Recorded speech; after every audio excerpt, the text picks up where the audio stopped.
Hello, and welcome everyone to Quaver PLC's Leaders in Education. My name is Anna Wiles, and I'm an implementation specialist at Quaver Ed.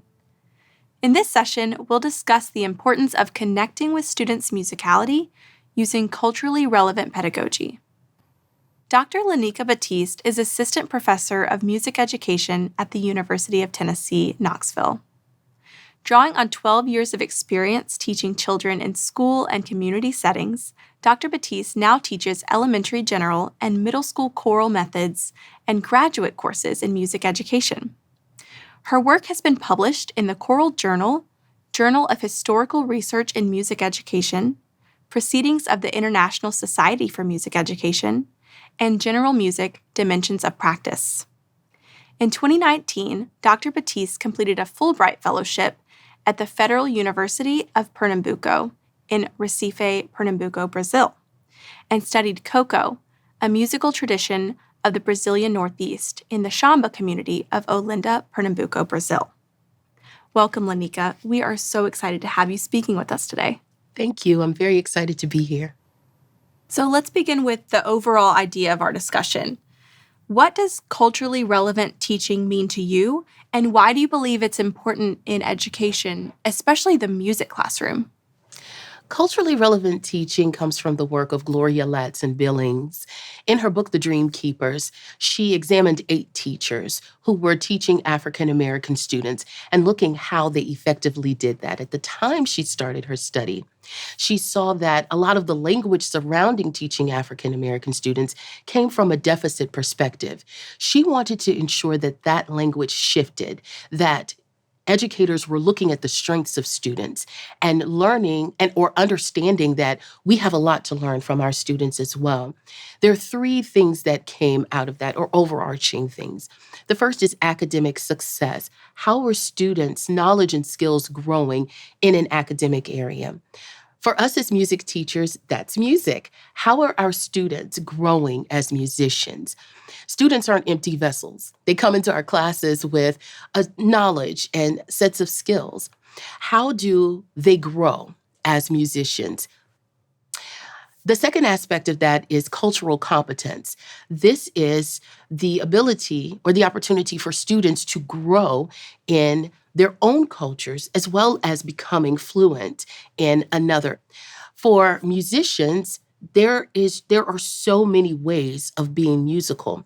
How can we honor and appreciate and amplify the way students are musical in their homes, in their communities, in their lives outside of our classrooms, as well as introduce them to something new or help them become fluent in something else? A lot of music education historically has been centered on Western European music and that musicality. And some interpret culturally relevant teaching to mean, well, students shouldn't learn that at all. That's not the case. We're wanting students to do both and, not either or. I love sitting down and playing through Bach inventions and Chopin etudes, and that's a part of my musicality as well. So that cultural competence, the ability to move between two, is important because I love doing gospel from my home church and singing with my sisters. All of that is being able to do both is part of that cultural competence. And then the third is we have these beautiful musical experiences in our classes. What does that mean beyond the classroom? Giving students the opportunity to explore the historical and cultural context of the pieces that we're working on. Our students are our leaders of tomorrow. They are the decision makers. And what better opportunity for them to get an opportunity to work on being leaders and show and seeing how they can impact the community through the musical experiences we have in our classes. Wow, it's clear that you're really passionate and also very knowledgeable in this area. So I guess I'm curious kind of when this work got started for you and what made you interested in this work. This started for me when I began teaching pre-K through 12 music in Baton Rouge, Louisiana. I went into the classroom having had bachelor's degree in education and master's in vocal performance. And I went to the school and I thought, I'm going to make this program look a certain way. It did not work at all. There was a lot of resistance to everything I was trying to do. And then one day, um, the directors of the school said, we have a program coming up in 2 weeks, and we want all the grades to sing a song.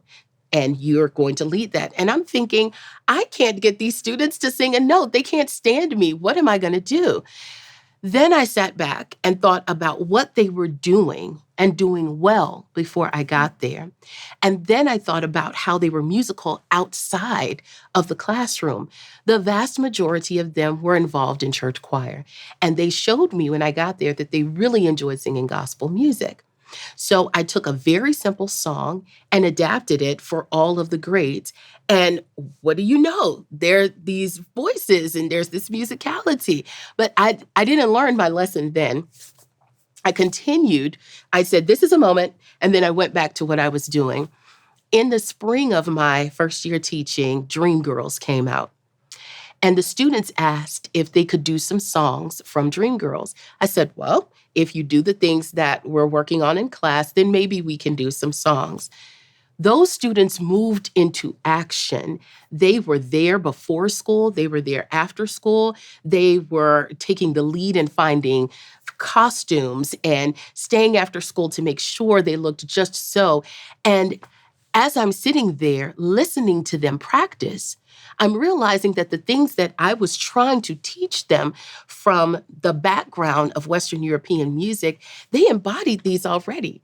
I just wasn't honoring the ways they were already musical. They were singing in harmony. They were listening to each other and balancing. They were moving together. They were doing a myriad of things extremely well as young musicians. And that experience taught me that students are coming into the classroom with strong knowledge, with skills.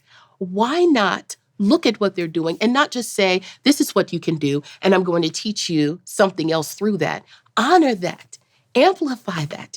Give them opportunities to show how amazing they are, and then open the door to more musical experiences for them.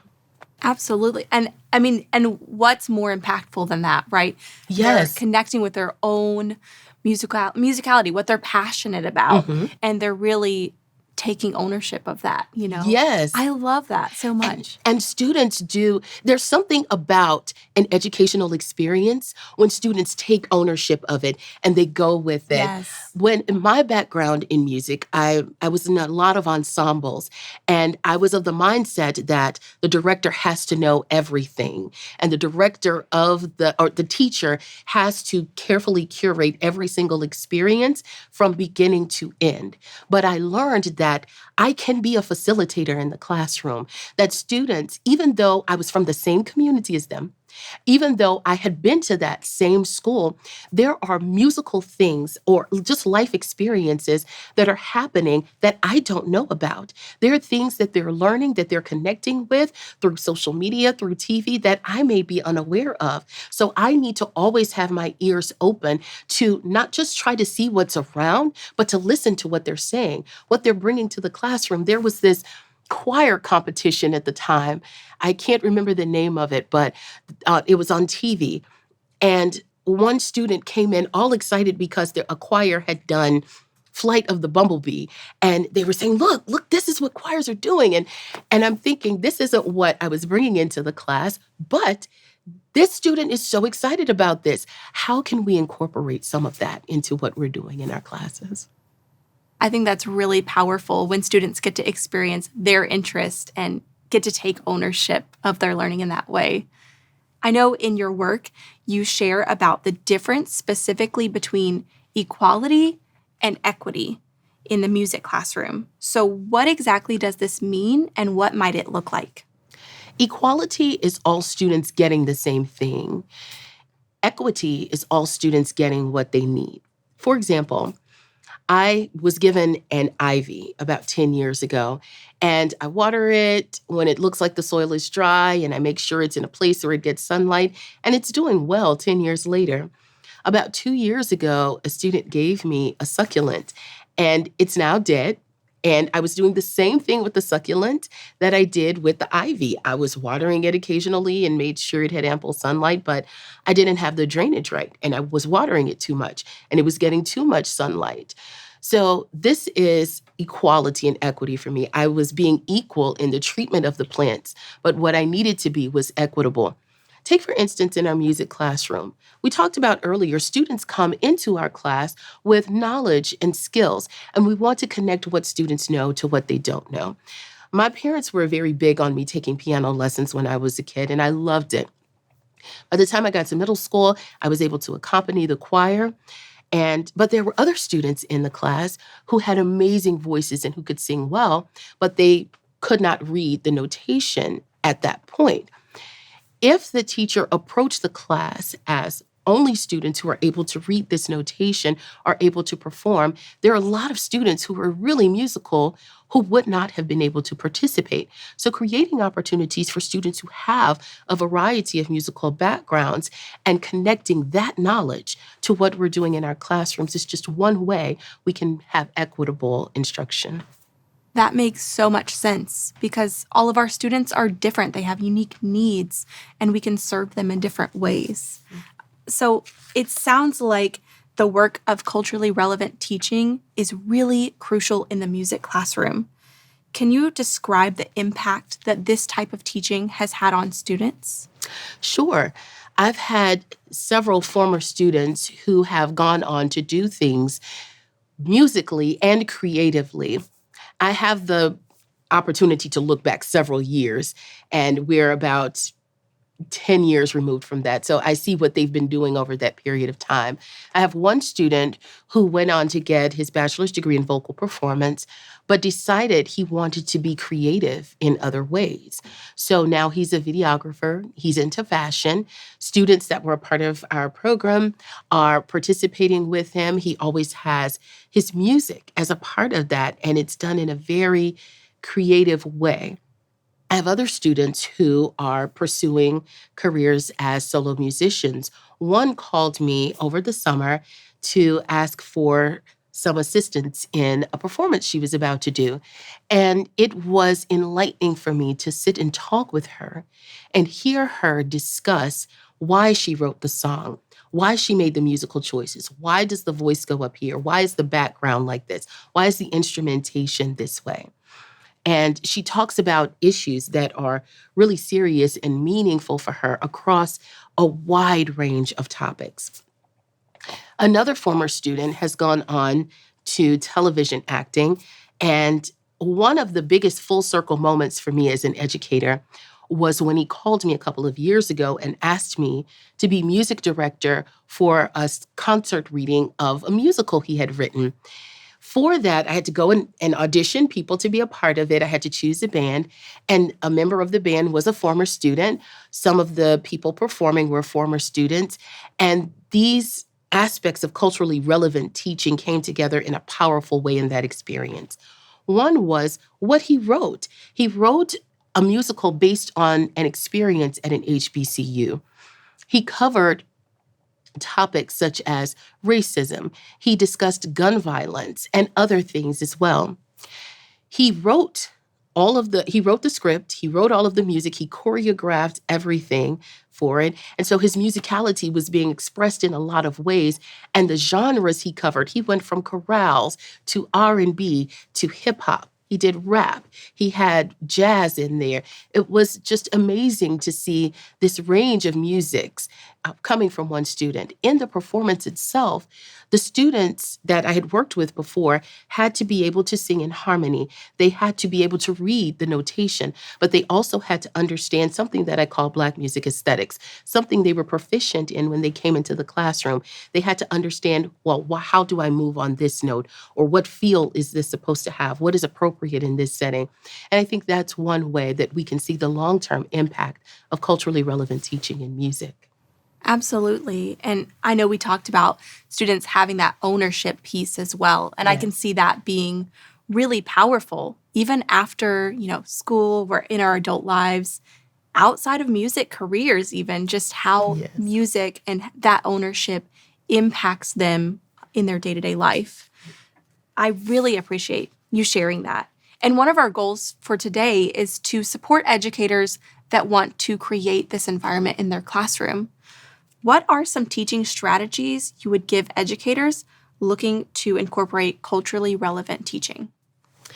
One of the first things that we as teachers should do is get to know our students and make sure that our students are represented in our classrooms in multiple ways.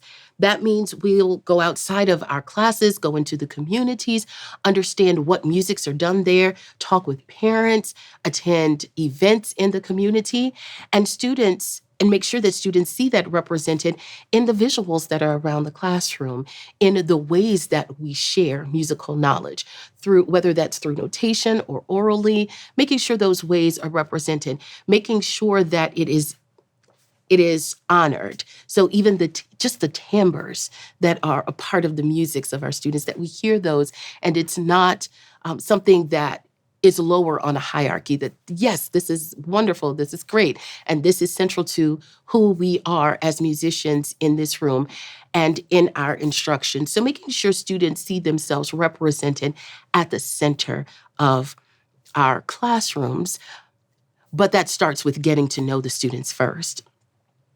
Another thing is encouraging academic achievement for our students with high standards in music.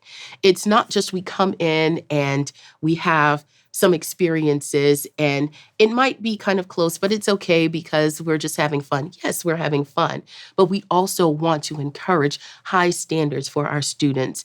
When you don't have high standards for students, I've found that students see that and they don't give their all and they don't get the most from those experiences. So consistently encouraging high standards for our students and then connecting with issues that are a part of the community and ensuring that they have a space in the class.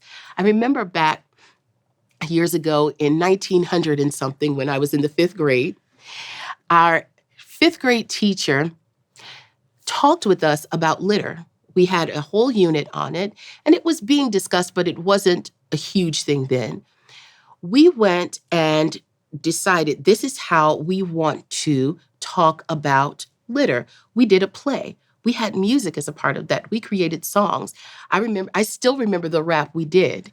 And we went to schools in the area and shared our litter campaign anti-litter campaign with elementary schools in the area. To this day, I'm teaching my son about those things that we learned in fifth grade. Absolutely. And I appreciate you sharing those strategies. I'd love to get a better picture of what this type of teaching looks like. So if someone were to walk into a classroom that's engaged in culturally relevant learning, what type of evidence might they see? One thing they would see is, as I stated earlier, they would see students represented in the classroom, not just on the walls, but in the instruction, in the experiences students are having. They would see students that are engaged, that are taking ownership of their learning. They will also see students who are ensuring that all students are being successful. It isn't an environment of individualism where one person is working to get ahead of the next. It's one where everyone is responsible for everyone's success. So students are helping each other, and students have opportunities to be the person helping someone else, as well as learning from someone else. It isn't just students who excel in music, period, helping other students. All of us are musical in different ways. So we can shift that, and students who are not musical or don't have as much musical knowledge in one way can learn from students who do have that musical knowledge. And then we flip, and students who have musical knowledge in some ways that the student who was proficient in another area doesn't have, they're helping each other. These are some of the things that we'll see in a culturally relevant classroom. And from what I'm hearing, it really sounds like all of the learners have responsibility in that. And it's not all on the educator we're kind of working together to create this environment for one another. Yes, yes. We carefully create experiences for students to experience success. And as I mentioned earlier, having those high standards and supporting students in reaching them is the responsibility of everyone in the classroom. And it's just a light that students have when they are in that type of environment. It's exciting to see. That is exciting, and I can imagine the impact that would just make waves from outside of the music room and how this would affect other areas as well. Yes. As music educators, we know how much work it can take to make changes to our teaching methods, but it also has so much power to impact our students' learning. As we wrap up today, what words of encouragement would you give teachers who are wanting to begin this work? Maya Angelou says, "Do the best you can until you know better. And when you know better, do better." And that's what we do. There is a lot expected of us as teachers. There's a lot to manage. And I believe that we are all doing the best we can. And I'm sure that we can look back and think of a time when we did not serve a student as well as we would have wanted to. Instead of getting down on ourselves about that, think about that as a learning experience. What can I do better? And how can I go to professional developments? How can I connect with other teachers? What can I do to serve a student just like this better? And then when I know better, I'll do better. Dr. Battiste, thank you so much for joining us today for this really important topic and sharing your insight. It's been a pleasure speaking with you. Thank you for having me. It's been a pleasure being here. And thank you all for joining us today for this episode of Leaders in Education. We hope that this session was inspiring and insightful. Thank you for all you do for your students, and we hope that you'll tune in again next time for our next episode. See you then.